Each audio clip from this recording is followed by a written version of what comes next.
We're here to have real conversations with the real people you want to hear from about real topics that you really want to learn. And we're here to help you open up with real thinking.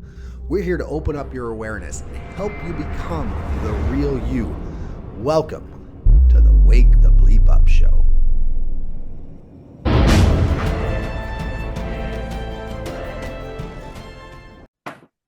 Hey everybody, welcome again to the Wake the Bleep Up Show. Today I'm here with one of my best friends in the whole world, Matt Mclain, who's an amazing leader, amazing coach, amazing person, amazing friend. And I mean, we'll get into all of that here today. So Matt, thanks for being here with us today. Yeah, thanks, Tony. Happy to do it. Happy to be here. Yes. So Matt and I met several years ago. I don't even want to count the days or years, but we met coaching Little League together. Both our sons were on the same team. Well, ended up on the same team after the draft and everything. But yeah, and we've been friends ever since. We just clicked. We both love coaching, and here we are. So Matt, what do you got going on now? Yeah, well, I'm still coaching. Mm-hmm. I can't get away from it. It's just a lifestyle, really. And so now I'm in Tulsa, Oklahoma now, right? Mm-hmm. Coaching my kids' stuff, whether it was volleyball with my daughter, robotics now with my son, and executive coaching, executive and leadership development is really where I'm loving my life right now. Right. Yeah. That's awesome. That's awesome. Yeah, and if you can't tell, for those of you, you're gonna actually listen to this in a few days. But today is actually Super Bowl Sunday, and if you can't tell, we're both wearing Seahawks jerseys. We both lived in Seattle. I'm from Seattle area. Matt lived there for several years, and even though it's not his first team, it is his second team. And so we don't have to talk about that. But no, I'm a Seahawks fan today for sure. Yeah, Seahawks fan today. So yeah, it's a great day to have a show. Is on Super Bowl Sunday. Yeah. So tell us a little bit more about how you ended up in this executive coaching. I mean, I know a little bit about your history, and you don't have to get into all the gory details, but just talk to us a little bit about your journey from where you were career-wise when you and I met to where you're at today. Yeah, I think a lot of the lessons that people learn in leadership are from what not to do, and that's true of me as well. Mm-hmm. I've had a lot of people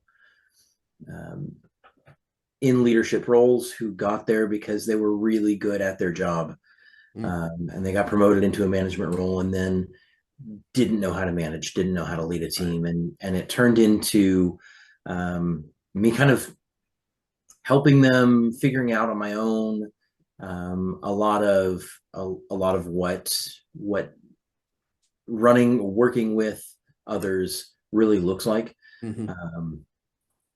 I think Simon Sinek says it really well, right? Leadership is not about being in charge. It's about being responsible for those in your charge. Yeah. And I think that is really a framing that has stuck with me, obviously, but something that has led me on this journey. Spent a lot of time with you, helping me to see what the best is in me as well, which it's just a huge part of coaching is just helping folks see their best selves, what's true of them, and finding their values and aligning their work with their values. Right. Yeah. Now you're right. You're right about that. And everyone listening out there, and myself included, we've all seen that. There's a nickname for people getting promoted past their level of competence, and that's called the Peter Principle. Those people, if you haven't heard of the Peter Principle, look it up. I don't remember where it generated from. I've done that looking before, but I don't remember. But it's literally that. It's people because they're good at the job they're in, they get promoted, but that doesn't mean they're ready for or going to be good at that next job.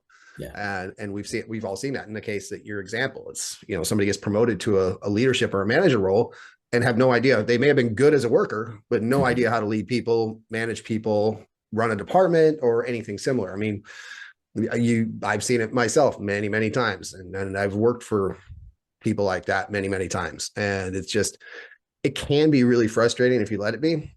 At the same time, there's also lots of opportunity there when you're in that kind of position. Sometimes it's hard to see, but when you do, it can be very beneficial.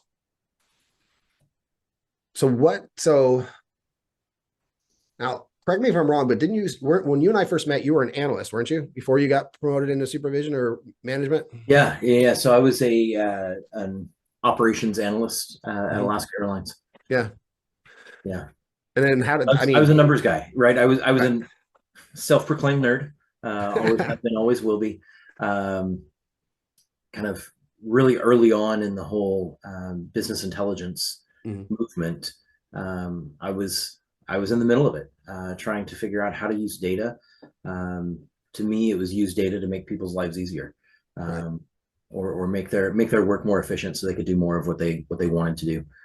Um, so I think for me it was um, a lot of growth into um, I always loved people. I was a numbers guy, sure, but I Right. loved people. Yeah. And that was where I really started to kind of move up and enjoy the leadership aspect of life a lot more. Right. Right. And when you finally left Alaska Airlines, what how many times had you been bumped up or promoted while you were there? Two or three, and then an additional in just kind of an unofficial capacity, taking over for a 9 month period as a director Mm, of the ops analytics team. nice, nice. And so from Alaska, when you left there, you ended up at Amazon. Is that correct? Yeah. And so, tell me more about that. How you started at Amazon and Mm. the path and the journey. I know I played a little part of that at one point, Yeah. but the journey it was much more of a journey before I got involved. Amazon, man, is such a wild place to work. I've really um, had some time to reflect and really have enjoyed um, thinking back to that time Mm-hmm. and all that I've learned from it. And so before we go into anything else, I just want to make it clear, like I really really appreciate the time that I had there. It was right at 5 years at Amazon, and I think that the culture there is one that um, you either learn to tame or it will swallow you whole. Yeah, yeah. It's a monster that wants every bit of the energy that you can provide it, or that you're willing to provide it. Mm-hmm. Um, and I think the same is true in almost any workspace, right? That the work is always there, Right, right. and it's up to us to know when to turn it off. Um, but yeah, I started there. I ended up taking a step back into a program manager role um, in workforce planning Mm-hmm. when I started at Amazon, and knew that I wanted to lead a team. And within a year, I was leading a team again. And I think very quickly it got me the opportunity to reach out and influence and impact more across the organization, just because I mean I started becoming well known for my leadership capabilities and Mm-hmm. my passion for compassion, my passion for Right. people, and that became something that was kind of my calling card there. Mm-hmm. Um, but it wasn't all it wasn't all roses, as you mentioned, right? In the 5 years I was there, I had 15 leaders. Mm-hmm. And that kind of churn is exhausting.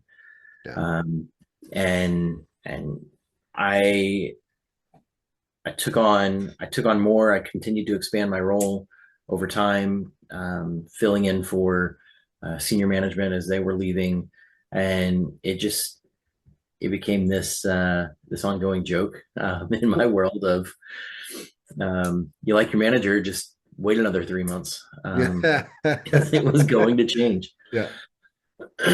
Well, and from what I know, I mean, that was probably more so than Alaska Airlines. You really got to display your leadership capabilities a little more at Amazon than you did previously. Is that an Yeah, accurate that's statement? absolutely true. I mean, I you know, from being able to, um, not just the interaction that I had with the directors of the talent acquisition group that I was supporting, but even being able to go in and go track down and come up with some strategies on how to review our employee surveys, and then take that to all of senior leadership within my director's org, and help them understand what those surveys are telling them, Mhm. and how they can use that to leverage.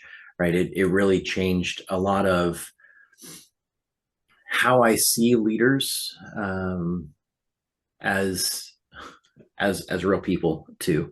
Yeah. They may have a lot of experience in their world, but I think the one common thing is that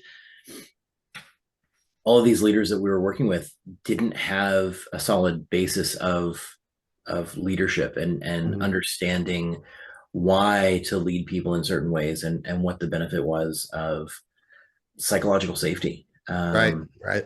Yeah, and um, yeah, I think what that was 3.5 years into that, that I was talking to my senior manager, and we were doing a team offsite, and it's like, hey, I've got this guy that needs to come in and talk to us.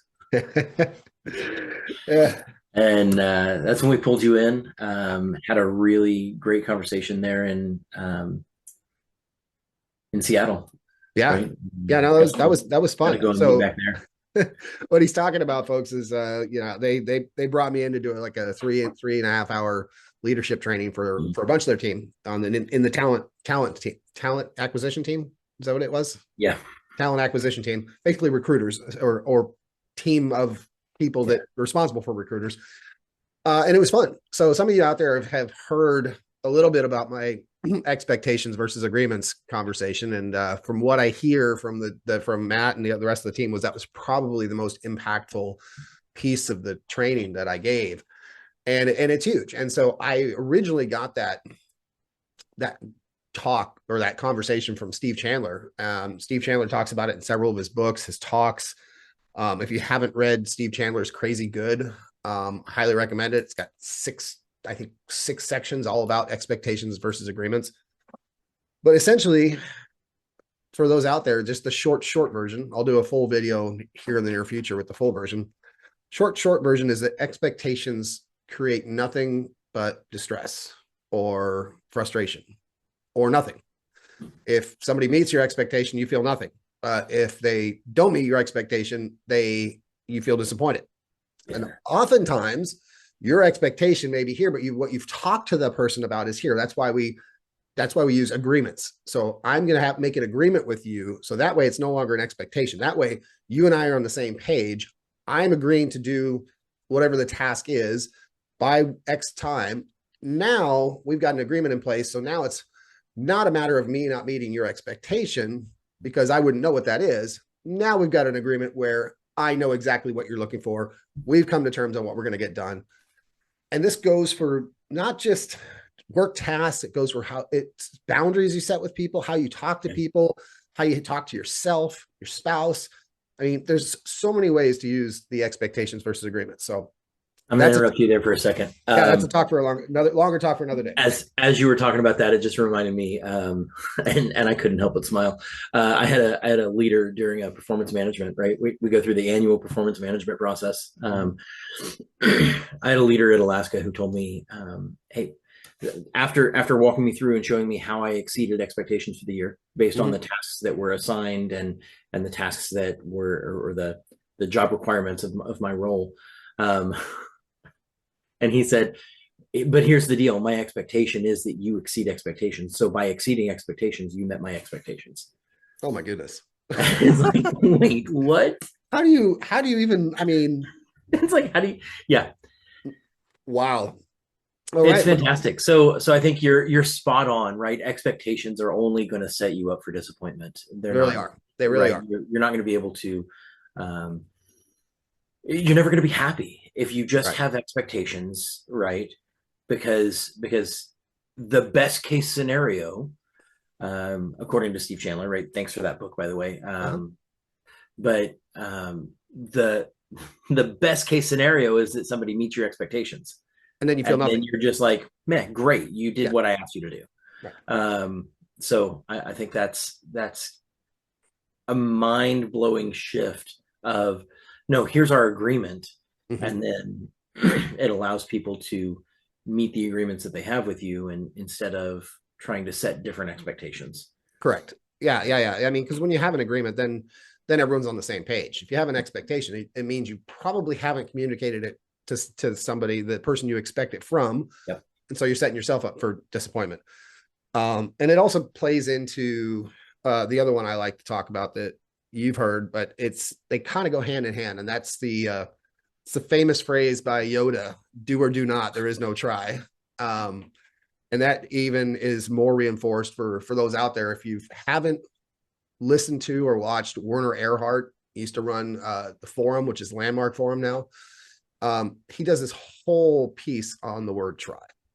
And the word try, if you have an agreement, then the word try should never be brought up. The word try itself is a cop out.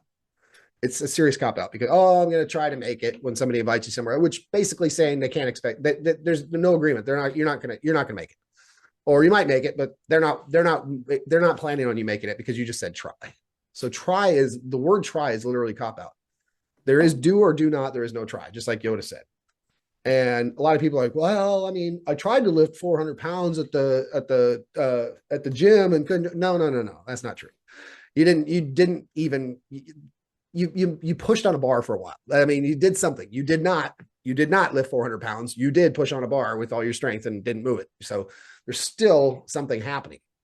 So yeah, that's the try one always gets me. Well, Werner Erhard's example, when he was talking to somebody in his forum, was this man was standing talking to him about the conversation, and he said to him, he said, "I want you to try to sit down."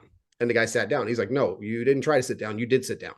And then he goes into this whole spiel about how you can't try to sit down because then you're still standing. Or you can't. Yeah, it's just, I could go on and on about it. But anyway, the two play together. Expectations and agreements. Your agreements also go along with your commitments, which means elimination of the word try Yeah, or I got to tell you, vastly reducing. as a coach, you are absolutely annoying about that. Yeah. It's so frustrating trying to get getting that word out of my vocabulary was Uh-huh. exceptionally frustrating when you were calling me out every time I said it. Uh-huh. I do it all the time too. Oh yeah, you do it to yourself. I do it to myself all the Yeah, time. I catch yeah. myself saying, I go, wait, nope. What I meant Yep. was, yeah, it's It's a beautiful thing though, to realize the implications of your words. right. It really is.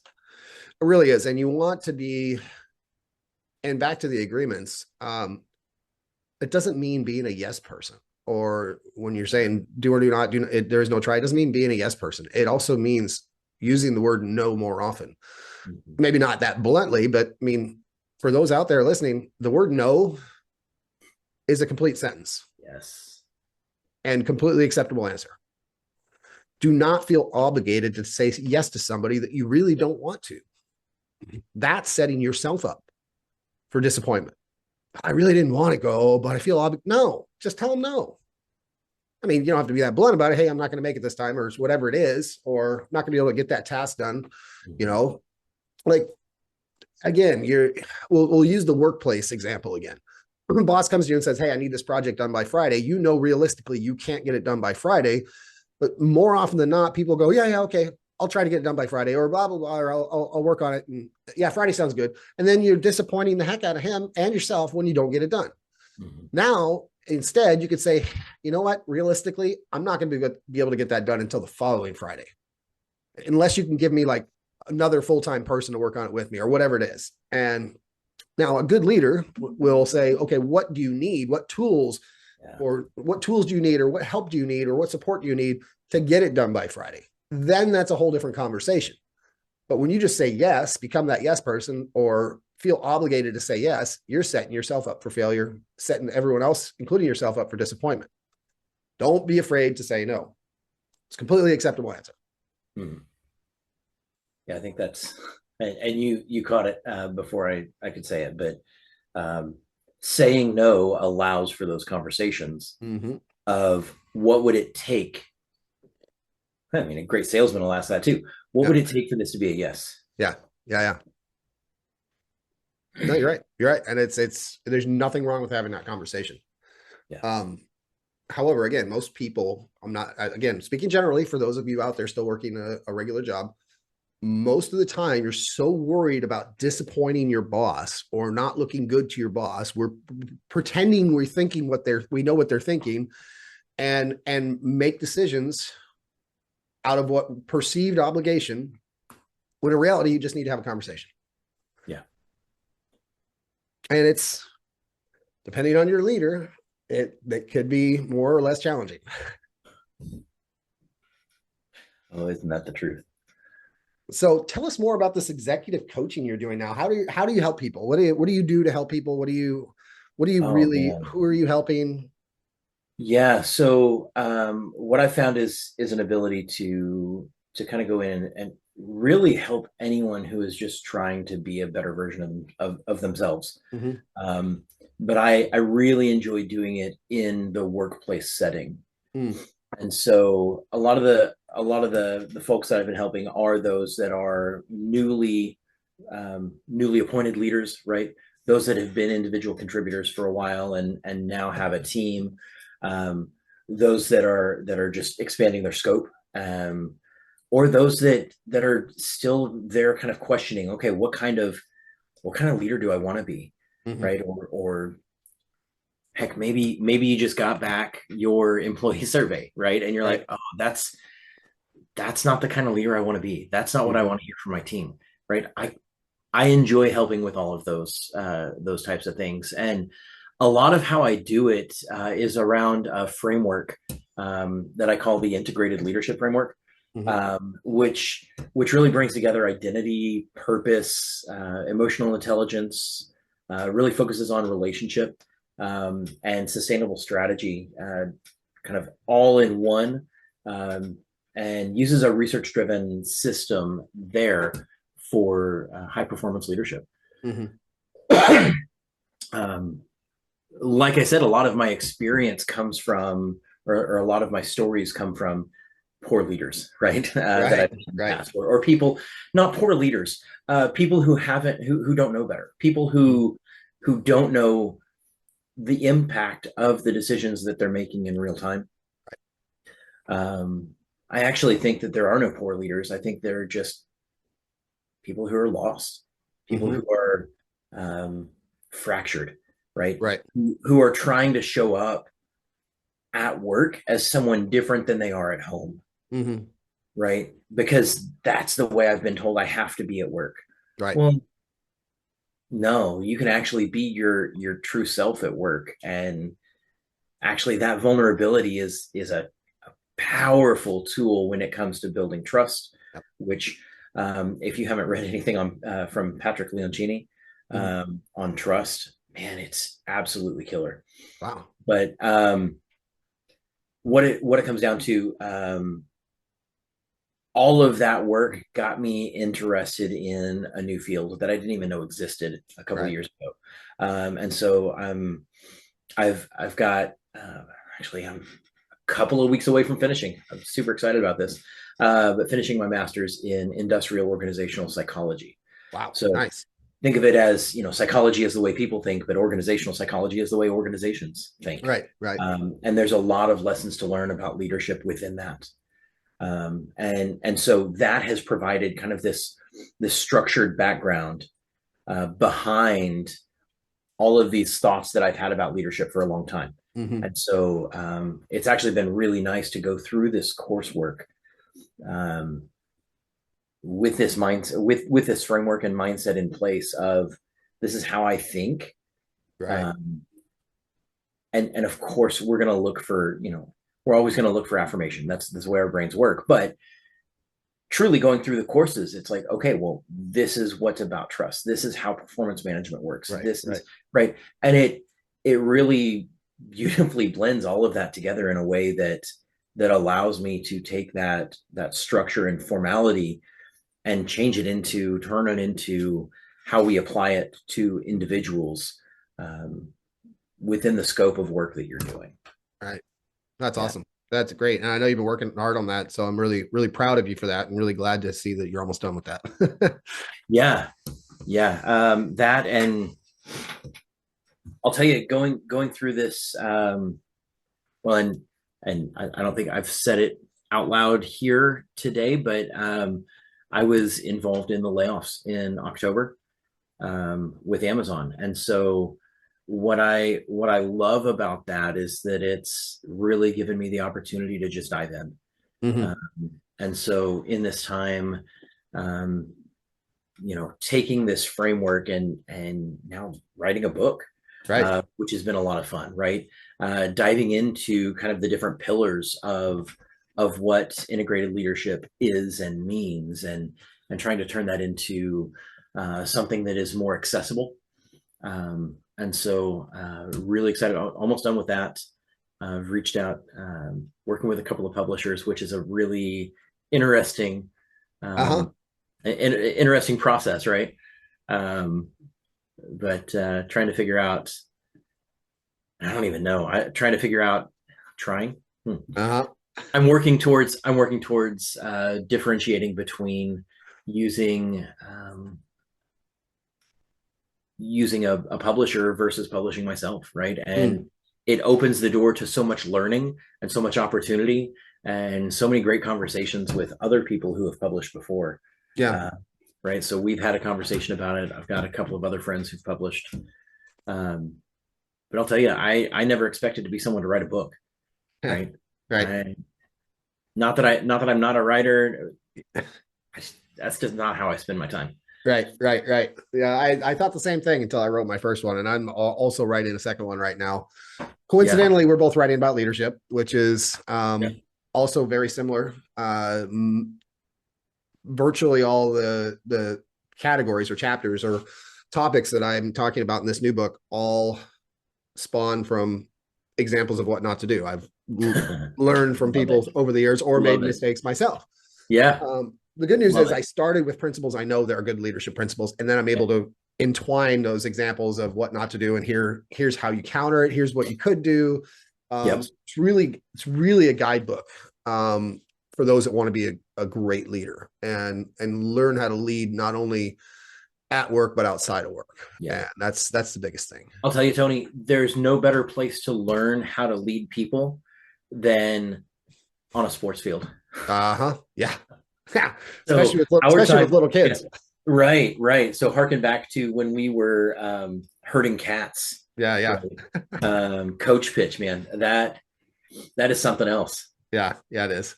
Yeah, it is. Yeah, we definitely had some times. Yeah. But to me, that's what it's all about, right? Mm-hmm. You're not going to go up and scream at a kid for, well, some people do. They That's do, not but us. that's not a good leader. That's not That's us. not a good leader. But you're not going to go up and scream at a kid for striking out, right? Right, right. When some of the you look at professional ball, right? 30% of the time is going to get you in the Hall of Fame, Yeah, right? right. Better Exactly. average get you in the Hall of Fame, and like Mm-hmm. perfection is not. And this is actually something that's really been on my mind lately a lot, but perfection being the interrupter of good, right? Yeah, yeah. If we are striving for perfection, it's kind of the whole. It's all on the same take as expectations, right? Mm-hmm. If you're expecting perfect, like, you're never going to be happy.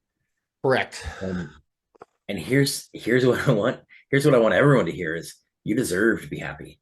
Yes. Right? Yes. You deserve those good things in your life. Mm-hmm. And you can get them, Right. if you're focusing on the right things. Yeah. 100%.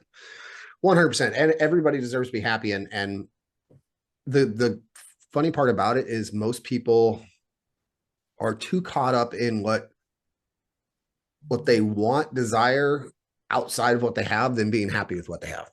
Yeah. And there's nothing wrong with wanting more, nothing at all. But if you're not happy with what you have now, you're not going to be happy with what you have then. Yeah. You're not. And it was, I mean, What what had to happen in life for you to come to that realization? So in reality, well, it's probably very similar to what happened with you. Is I was laid off from train in Panama City, and I Mhm. had never. I mean, I was the type of guy who throughout my entire career never even had a sticky note in my file, never had a negative review, never had. I mean, I was the high performer, Yeah. and so when that happened, I was blown away. Um, but it was also about that time, and this is one. It was an audio that I was listening to from a guy named Jim Rohn. And if you're not familiar with Jim Rohn, he's like passed away in 2007, but he's like the guru of business psychology, philosophy. And so he in his And sounds like my grandfather, honestly. yeah, I but love the way he talks. his talk though, he's yeah, and his of course, but one of Jim's talks is I don't remember who he's having. He said he was having a conversation with somebody, and the guy's like, "Well, if I only had more money, I'd be happier." He's like, "That's not true. More money is only going to make you more of what you already are. If you're a miserable person, more money is just going to make you more miserable. If you're a frustrated person, you're just going to be more frustrated. I mean, if you can't be happy with what you have now, then you're not going to be happy with what you have in the future." So back to Matt telling letting everyone know that you have the right, you deserve to be happy. I 100% agree. Now, figure out a way to be happy with what you have now. I'm not saying don't strive for more, Yeah. but be happy with what you have now, because then you'll just be happier as you get more. So Yeah. Mindset is such a powerful thing. it really is. And in my in my previous book, which is the title of this podcast, Wake the Bleep Up, the first chapter is all about forget the programming. And because we have been programmed our entire lives from our and no one's doing it intentionally. I'm not putting blame on anybody. It's just that everybody around us was also programmed by just passing on the programming Yeah. from our parents to our teachers in school to our pastors at church to to bosses. Everybody is programming you to be a certain way that they were taught they need to be. Mm-hmm. And so it's just being passed down and down to generation, and it's up to us to break that programming, to learn that it's okay to say no. It's okay to have a conversation. It's okay to think outside the box. You don't have to think the way these people tell you need to think. You know, one example is no two people in the world see things the same way. You may align on some thoughts and things like that, but let's say you're looking at a fence post outside. Well, I might say, hey, I see a white painted post. Well, you might say, well, I see something that's concreted into the ground 3 feet down. Or somebody else might say, well, I see something that's holding up the fence. 3 different opinions all about the same thing. Or varies from that. And so it's just. And in that example, especially, like, all of those are true. Exactly. Right. Exactly. Yeah. No one is more right than another. Correct. It's just perspective. Right. Yeah.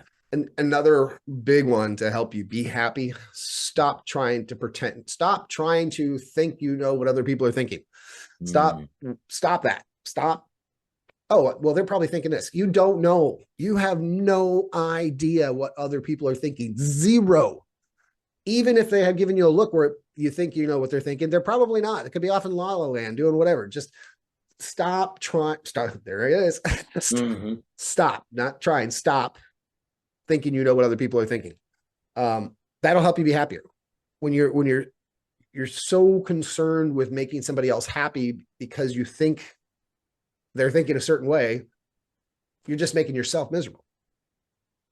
That's like using the word no more. Don't agree to something that you really don't want to. You're just making yourself miserable. No, don't be afraid to say no. It's not always easy, but it's necessary for happiness. No, you're absolutely true. That is absolutely true. Yeah. So back to your book you're writing. You said you're talking to a couple publishers. Are they setting you up with an editor? We're not that far down the line yet. Okay. Go. Yeah. They would. Right. That's a part of the publishing process would be the copy editing. Yeah, yeah, Yeah. yeah. Just I'm be cautious my about book. the final agreement. Oh yeah. Publishers like to take a large percentage. Oh, for sure. For sure.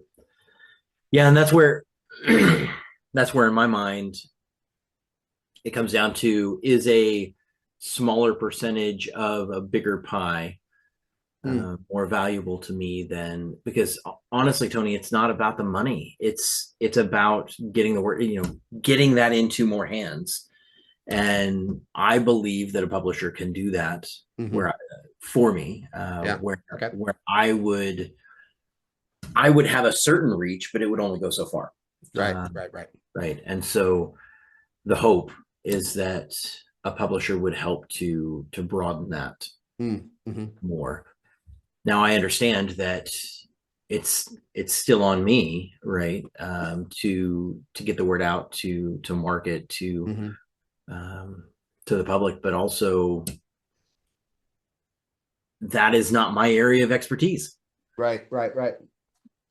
I don't have it here in front of me, but it's funny, because even with a publisher, that you're right. Most of the time, they put the marketing back on the author. Mm. It was Dr. Wayne Dyer when he first wrote his first book, The Erroneous Zones.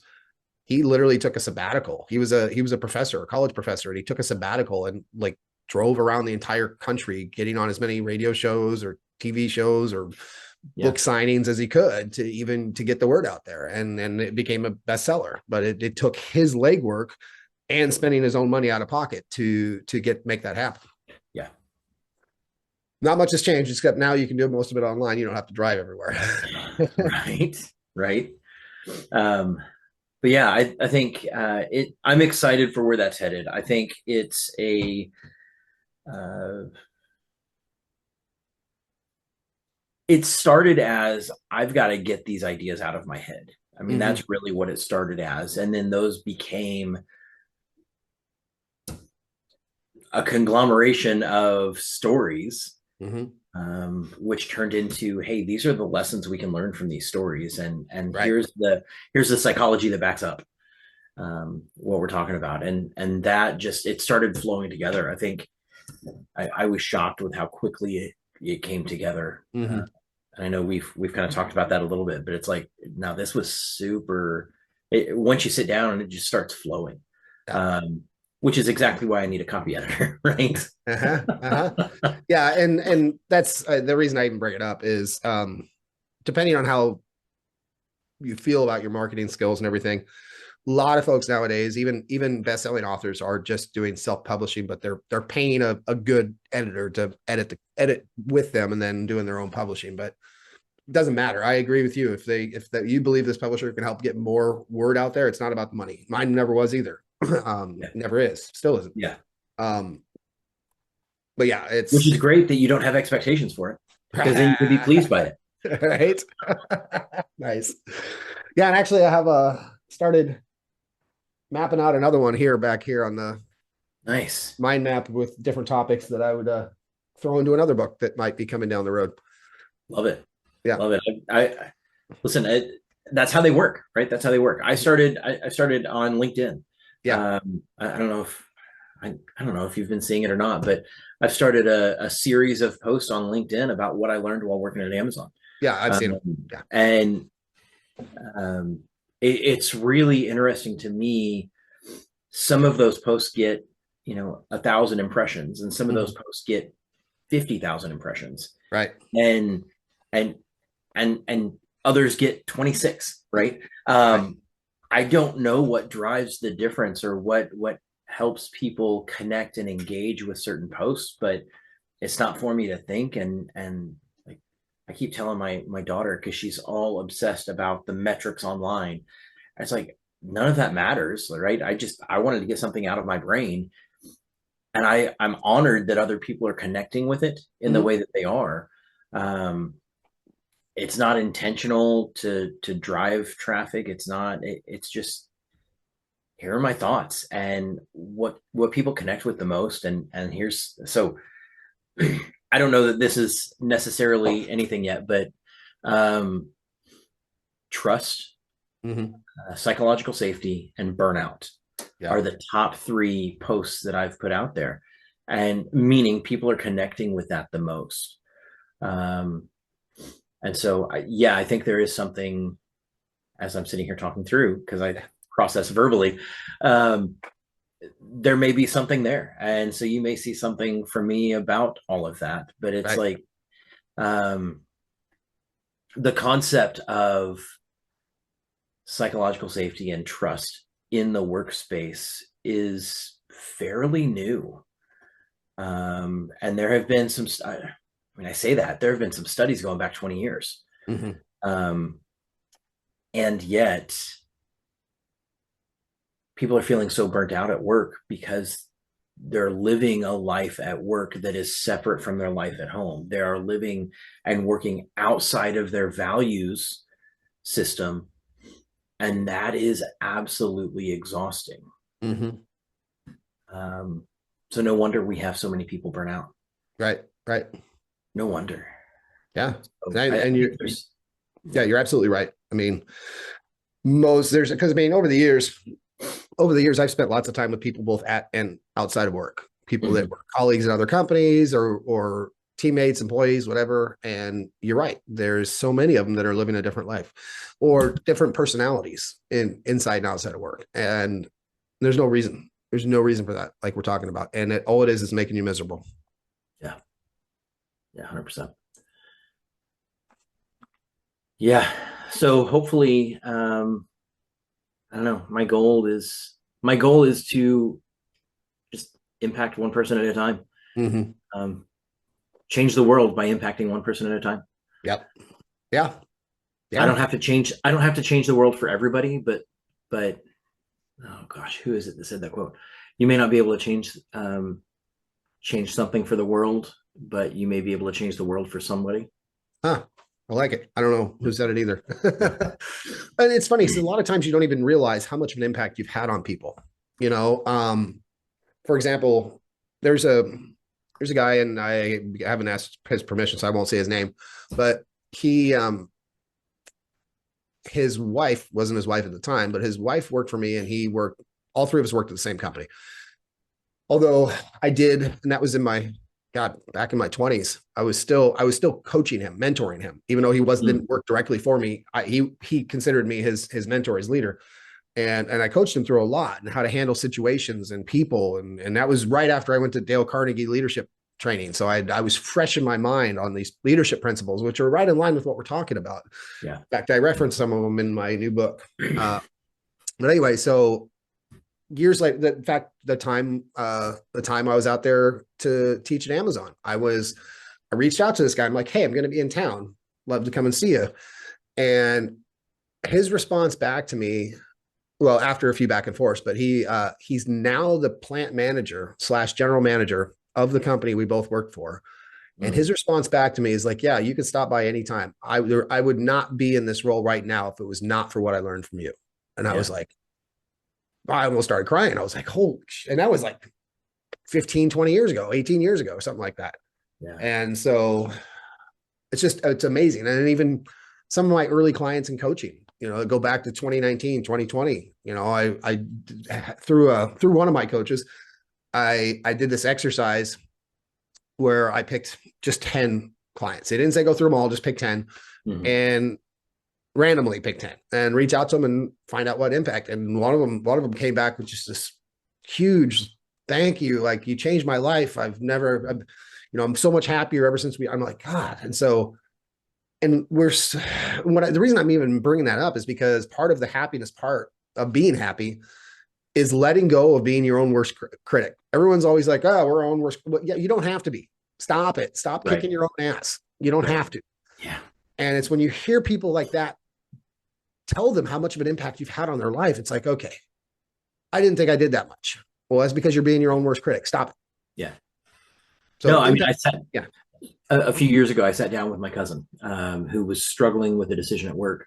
He was working for someone else, doing work that he loved, Mm-hmm. but working for someone else, and just wasn't quite connecting with it, right? And so sitting down with him, it's the same thing. Just really, it was identifying his value system, Mm-hmm. right? And that's what got the ball rolling. But I spent I had him do a little bit of pre-work, and then I sat with him having a coffee for about an hour and a half. Mm-hmm. And in that hour and a half, we identified his values. We identified the values of the company he was working for. We identified based on how much he was making, how many, like, so he's into real estate investing. Okay. And so it's okay, well, how many successful flips would you need to make up the difference? Mm-hmm. Right. And is that feasible in a year? Right. And so this was at the end of December, as we were going into the new year, just kind of talking through it all. And after months of dragging his feet, he went the next week and quit his job, which I would never recommend to anyone Right. that is just starting some coaching work. But after that one visit, it was just so painfully aware to him that his values and the company values that he thought existed are not the values that they were actually living. Right. And so that's the other aspect, is that values are lived, not spoken. Mm-hmm. Right. And so all of that said, once he realized that, he went off and kind of started doing his own thing. Not kind of, he went off and started doing it for himself. Yeah. And he called me again in March and said, "Hey, do you remember how many transactions I needed this year to make up the difference in my pay from last year?" I said, yeah, it was 7. He goes, "Yeah, I just did my 9th." Wow. In March. Nice. Because he was living his values. Yep. And focusing in and really believing why he was doing it himself. Yeah. And that, I'll tell you, has made all the difference to him. And Mm-hmm. he tells me that all the time. Like every time I say, "Hey, I wouldn't be here. I wouldn't be doing this." It's like, you just may not have made that leap quite as quickly. Mm-hmm. And also that's scaring the crap out of me too. Right.